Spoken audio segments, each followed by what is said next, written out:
Hello, Card Player listeners. This is the High Stakes Poker Spotlight, an in-depth look at some of the game's best and richest players. These players always help show us why poker is a game of skill. Here with you today is Brian Pempus, and I had a chance to interview Heads Up No Limit Hold'em legend Doug Polk. Polk has 2 World Series of Poker bracelets and more than $5 million in lifetime tournament earnings, but he's best known for being who many see as the toughest Heads Up No Limit Hold'em player alive. Polk is popular on the live streaming site Twitch and is currently in the middle of a micro stakes bankroll challenge. Though it doesn't seem like he gets the online nosebleed action like he once did, Polk is still making a huge impact promoting the game of poker. In this interview, Polk talks about last year playing the world's top poker bot and some of the ways the online game has changed over the years. He also gives some insight into how he climbed the ladder in the online poker world and what it's like to attempt that these days. It's interesting stuff. So without further ado, let's dive into it. Yeah, first off, can you talk about playing the micro stakes online and what that process has been like, trying to build a bankroll up that way? Sure. So I originally built my bankroll in 2007 playing, the very small stakes games, starting with like $10 and running it up to where I am today. So it's definitely a little walk down memory lane to be back in those extremely small stakes games. And well, I guess one problem I don't have that a lot of people seem to think that I would is taking the stakes seriously, even though it's very, very small stakes. I mean, obviously, whether I win or lose at 5 cent, 10 cent, or 1 cent, 2 cent, or whatever is not going to matter very much to my life. But, I guess I'm just a competitive person, so I'm kind of in that to win it either way. What I will say about playing the micro stakes, you do have to play a little bit of a different strategy than you might in the bigger games, just because rake is going to be such a large consideration, and also the players in those games are going to play a much different style. They're going to play a generally more conservative style, a generally less aggressive type style. Definitely lots of checking back hands that are too strong and playing on other streets. So it's a little harder to do some hand reading, and you have to play probably a little tighter in some spots because of the rake. But I'm sure I'll be able to beat this over time. I guess I've played probably a few weeks of the challenge now, and I'm up about 60% of the original bankroll, so that's really not bad. But obviously hoping to do better moving forward. Mm-hmm. With a live 1-2 cash game, for example. The rake can be substantial in certain rooms, with people who play 2-5 or 5-10 versus 1-2 players, can you talk about sort of like that conservative play that you need to do to, if the rake is sort of high relative to the blinds or the buy-in, and how that can change your play? Or how that should change your play? Yeah, sure. I think 1-2 Live kind of operates similar to how some of the micro stakes games online run, just because it's the lowest stake that you can play at a casino. So you get a lot of people that are short buying, you get a lot of people that are new to the game, you get a lot of people that aren't as experienced as in some of the bigger games. So I do think that it's similar in that regard. However, I would still say the rake ends up being a little bit lower as a percentage in a 1-2 live game. Not that the rake is low by any stretch of the imagination, but it generally will cap at a lower percentage of your stack. If you go all in an NL10 game, you're going to be raked on basically every dollar that goes into the pot. Whereas in a 1-2 game, you're generally only raked on your first $40 or $50. So when you play really big pots, you don't get quite so clobbered. So the rake, I would say, has a similar effect. I would say it's not quite as bad in a 1-2 live scenario. And also, I think 1-2 live, at least compared to what my experience is going to end up being like, I actually think that would be substantially softer for me, because there's definitely a lot of people that are stepping down in the stakes just to play with me, which, sounds fun, but I would prefer to play the actual pool of people that are playing No Limit 10 instead of, random pros that are dropping down to either mess with me or try and win some pots off me or be on stream or whatever. But as far as the way the game plays, yeah, sure, there's a lot more limping. There's generally people are more conservative. Yeah, I would say that there is a correlation between those two game types. Mm-hmm. If you ignore the people that are, dropping down to play against you, would you say that the average micro stakes player online is tougher these days than they were back when you were playing the low stakes? That's a little bit of a difficult question to answer, just because I played these stakes so long ago that it's hard to really, remember the difference. So, I mean, obviously, I would say that my experience is tougher because of the people that I'm playing, but I'm sure the micro stakes are still quite soft. Maybe not as soft as they were back in the day, but when people are only playing for a few dollars online, it's not going to be that tough of a game. Mm-hmm. Now, can you talk about, I guess, certain concepts like value betting, or betting for thin value in a micro stakes game versus a bigger game? Not like those high stakes, but if you're playing, like 2-5 online or 5-10, you talk about some of the differences between like going for thin value or putting an opponent on a hand that would be going for thin value. Well, 5-10 online is quite a tough game. I would say 5-10 online is going to be harder than basically any game live, basically no matter what.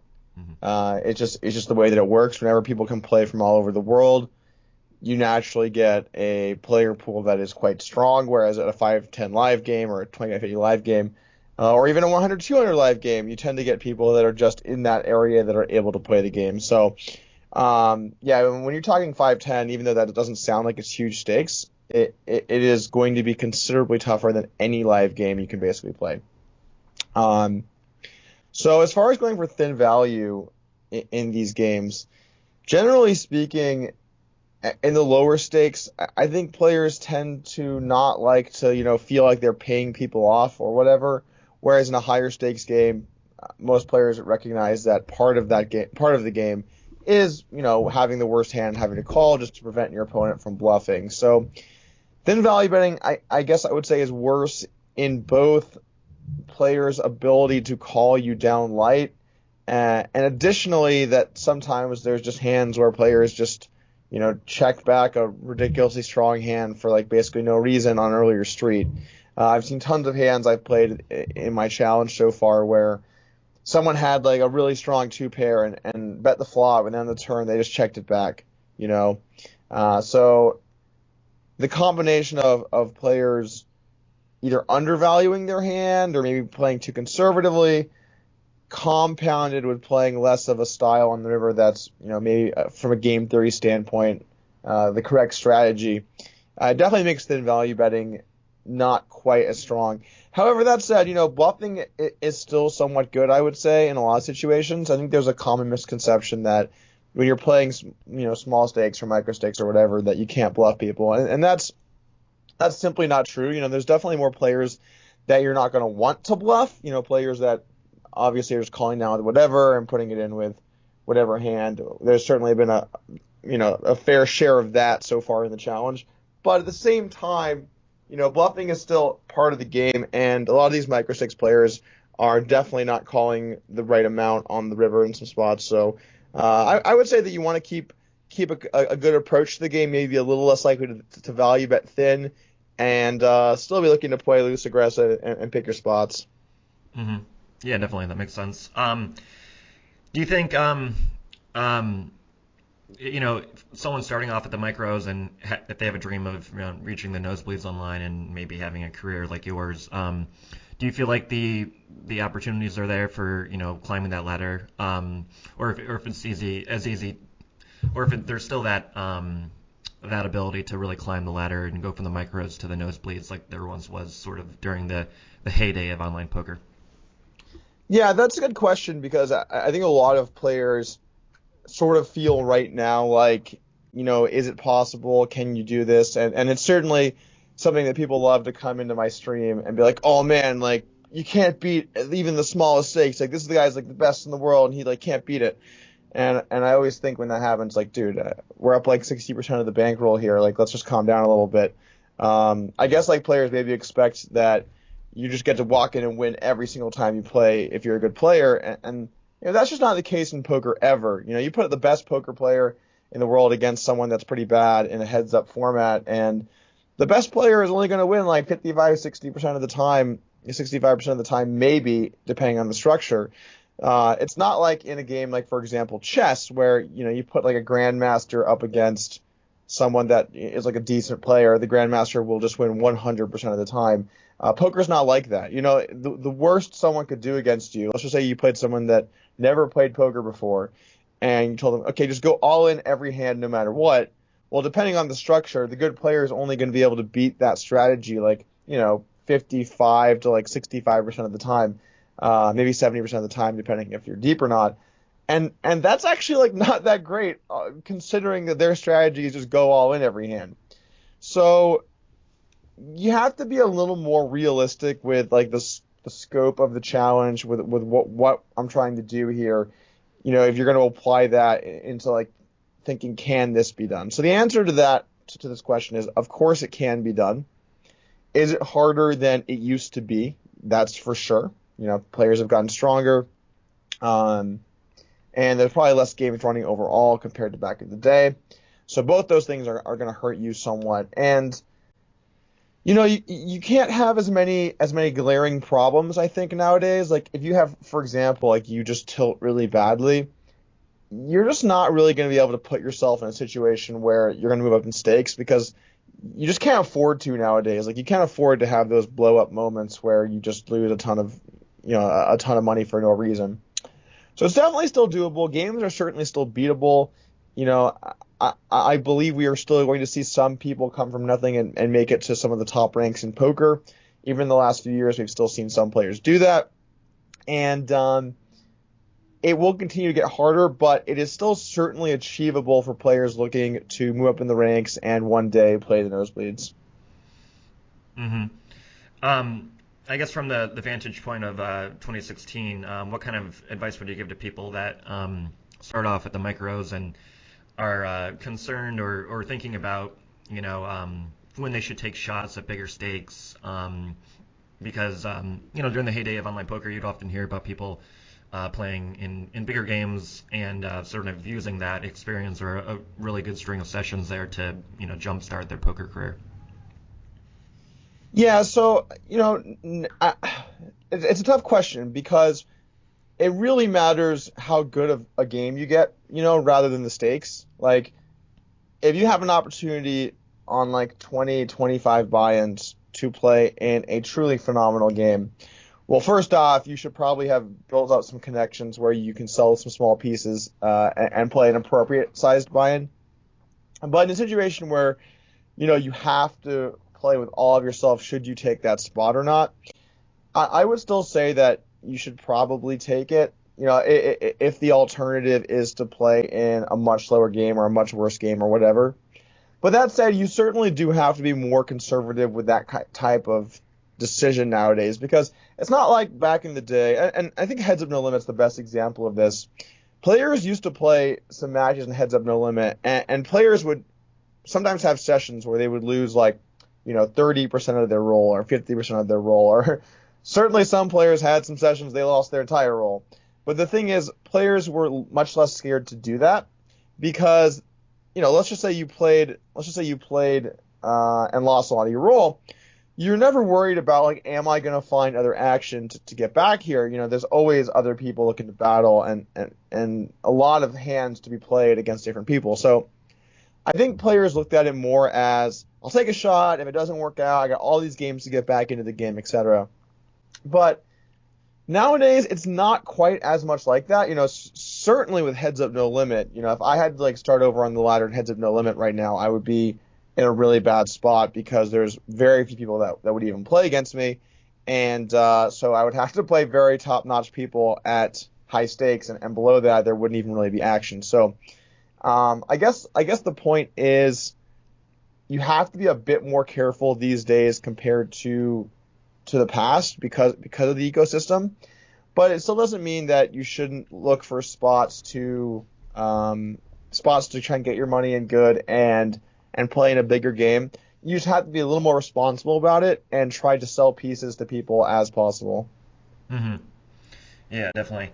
Um, could you talk about how your the experience of playing against that the world's top poker bot last year sort of elevated your game, or if it did elevate your game, and then um, what's it like playing the micros with sort of that experience, battling it out game theory wise with this poker playing machine? So, well, for starters, that was heads up, and heads up's not realistically going to be a big part of the challenge because there aren't heads up tables that low. So, I mean, the game types aren't even going to be the same, so that obviously makes it a lot different. What I would say is that, when I look back on that challenge, one of the biggest problems with it was that, the conditions weren't exactly optimal. Like we played every day for 2 weeks straight. I actually think we had one day off in the middle, so we played like 14 out of 15 days or something like that. We played like 8, 10, or 12 hours a day, and if you got to the river, it would just tank on average for 18 seconds, and then sometimes it would be a minute. And so, as a player, you were incentivized to do whatever it took to not get to the river because, I'm a human being with a life who doesn't want to spend like an extra 3 hours at the casino grinding out that challenge. So I don't really think that the style that we played ended up being anywhere close to like a game theory battle between us and the computer. It was just like, holy shit, let's get through these hands. And I'm not sure what can be done to alleviate that problem because the university needs to get sample, but we are people, like sample will grind you down. So, like towards the end of the challenge, I just was like completely out of it and just clicking buttons. And I think you can kind of tell from anyone that watched it that down the stretch, it was more like that. So this is very different. You're actually playing for real money as opposed to chips.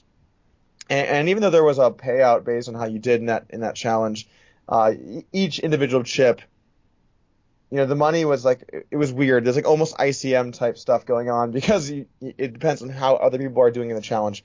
But anyway, the point is it's very different to play against micro stakes people than a game theory type machine in that people are prone to mistakes, they're prone to tilt, they're they're going to look at things in biased ways. And so you want to make sure to pick a strategy that is going to be good against the field rather than a strategy that's, I guess, maybe. I really hate to use the term GTO. I just think it gets used way too much.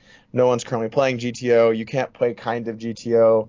It doesn't, I mean, it exists, but no one currently knows what it is. So I hate using that. But let's just say like a game theory based style is going to be a lot less effective when you're playing at 1 cent, 2 cent. Hmm. Do you think playing at 1 cent, 2 cent, and playing the poker bot, I mean, no matter what, I guess, sort of experience you have, or new poker experience you have, do you think it definitely adds something to your game at the nosebleeds, heads up, even though, the formats are very different and the opponents are different? Do you think it's, in general, you can say that any sort of accumulation of poker knowledge can really be applied anywhere else in the spectrum of poker games, even if it's not very clear that it's applicable to that game? I would say no. I think that the most valuable thing you can do in poker is spending your time studying to like figure stuff out. A lot of concepts don't translate over. Sometimes concepts are wrong. You have to constantly be trying to make your strategy better. And it would be like kind of ridiculous to be like, oh, so if you get stronger and heads up no limit, how does that affect your stud game? And the answer is, of course, it doesn't affect it.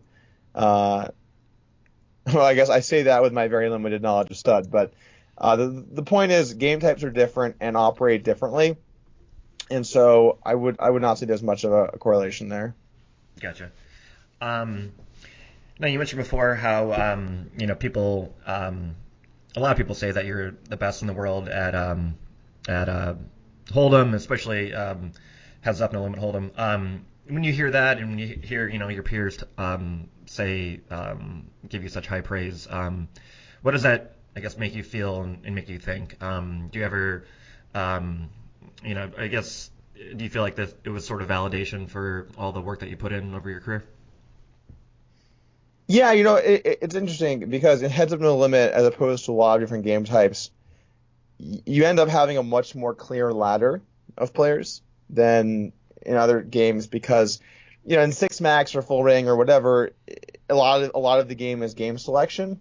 A lot of the game is being in the right game at the right time, and it's harder, I guess, to then compare people. I think currently people think OTB Red Baron is the best Six Max player. But it's a lot less definitive, right? Because you don't know everyone's results. These players generally only play with fish in the game anyway, etc. So Heads Up No Limit is very interesting because, if you think you're the best, then you play everybody. And I think if we look at the last few years, 2013 I think is where I really became like the dominant top player. I had basically no opponents at that point. And 2014, 2015 were both like that. And I mean, in a way, it was cool because you got recognition from so many players on being the best player, on not wanting to play you, that you really reached the top of your game.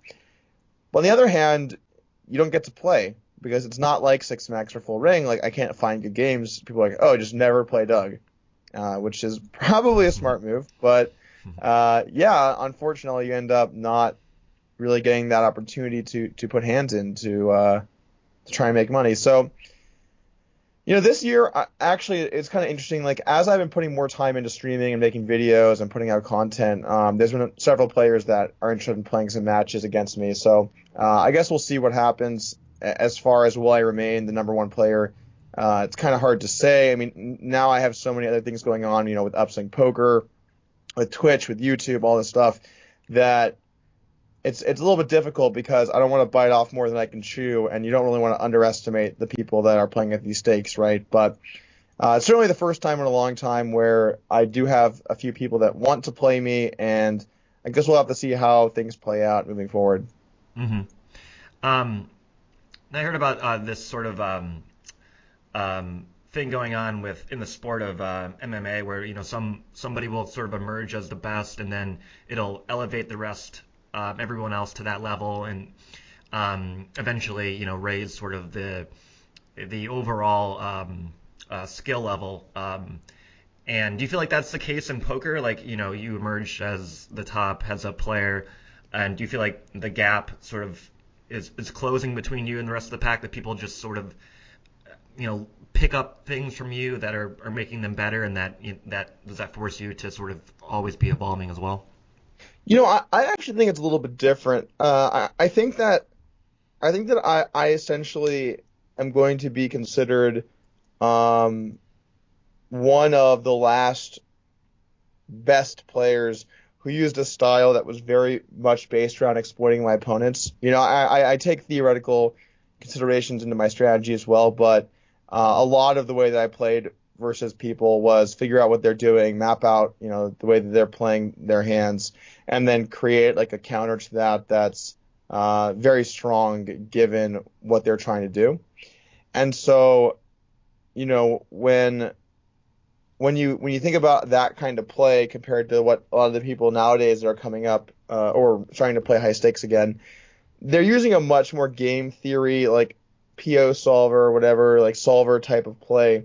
So I kind of think that what's happening now is that software is just getting a lot stronger and players are imitating the decisions of the software. So I actually don't think we're going to see people coming up using my sort of style anymore. Obviously, I have several people that I coach in Heads Up that have reached like the top of the Heads Up arena using the style that I created, that I taught them. But a lot of the other people, I think, are kind of going in a different direction, more towards a theoretical style solution rather than playing in that same way where you just try and figure out why your opponent is making decisions and beat that.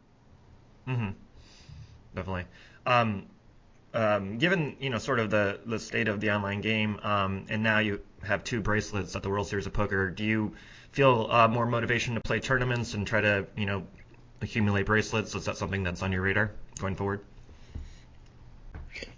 Well, honestly, like I think my career is transitioning a little bit in that I'm definitely doing more promotion, more video content, more trying to reach out to people in the poker community, and more coaching.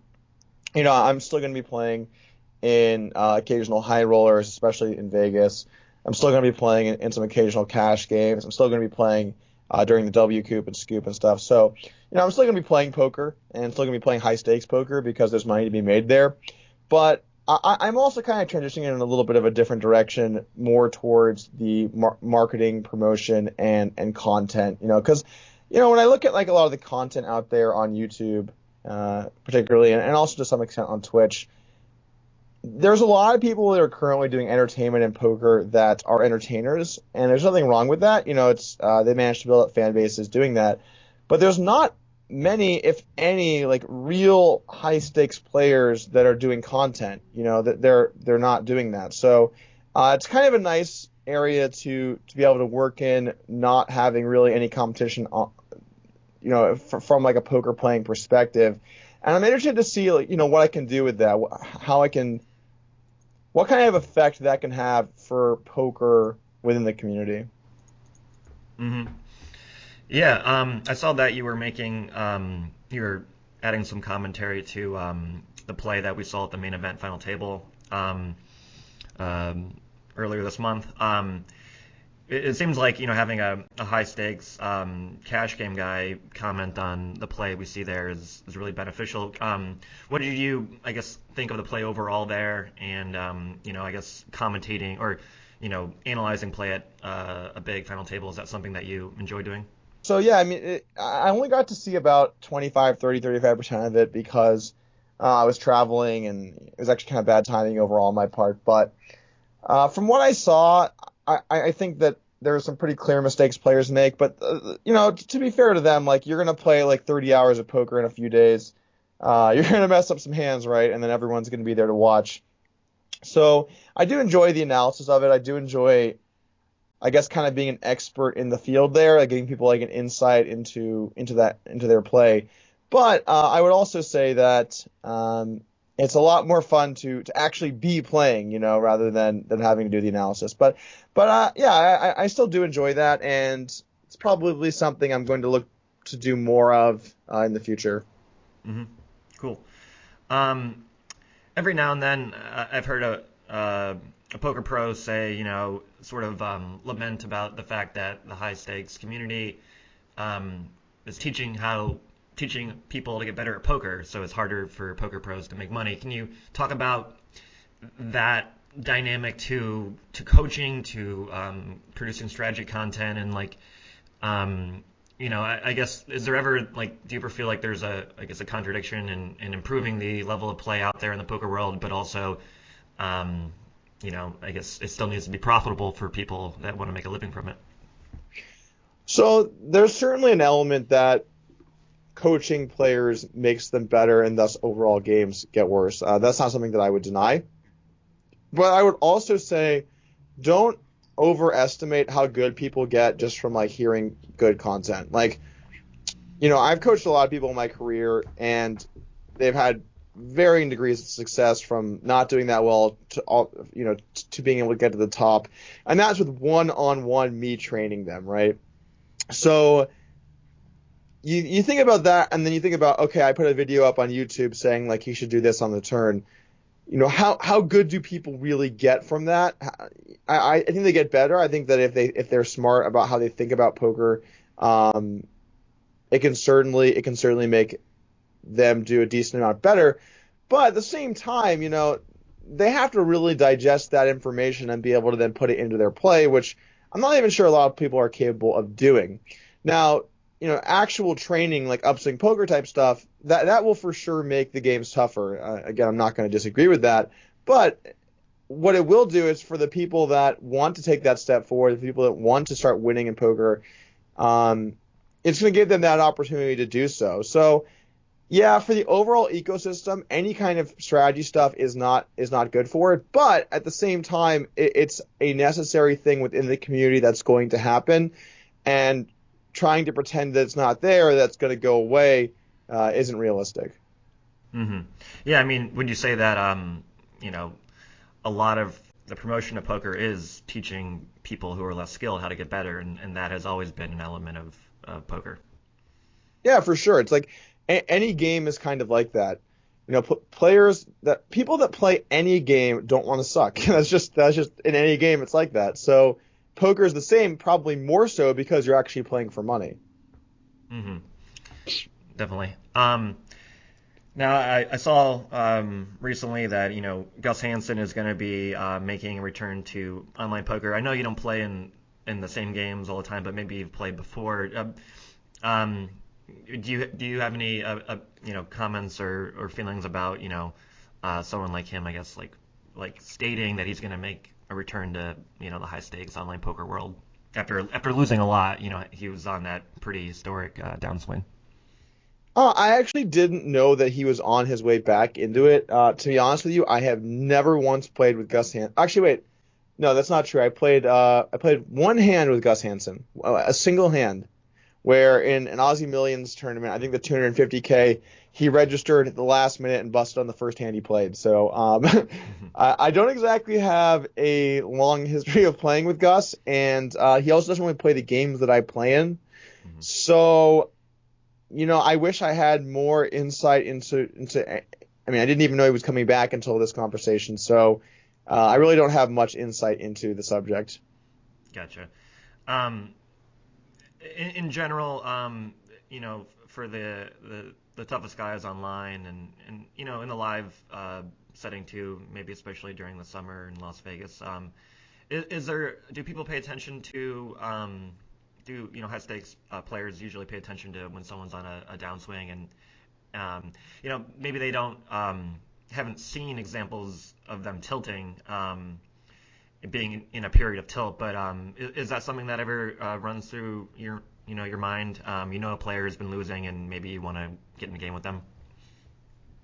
You know, this is a funny conversation because it's something that I end up talking about with a lot of people, but I'm not a big believer in momentum or whatever.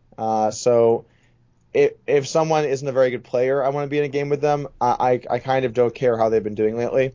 Um, but there's a lot of people that disagree with me on that and think momentum's a huge thing. So I guess to each their own. But I would want to play in a game with Gus Hansen because of his long time track record, not because of like how he's been doing recently. For the same reason that I wouldn't want to play in games with other players that have over the course of their career done well. So yeah, I guess I would say no. Yeah, I mean, do you think that's sort of due to the nature of like if you're out in the upper echelon of poker players, usually you've sort of managed your tilt by then. Otherwise, you wouldn't be there. Is that fair to say? Oh, for sure. If you can't manage your tilt, you're just not going to last at the high stakes. We're way past the point where the people that tilt, at least online, are able to hang tough. Hmm. Definitely. Um, Last question for you.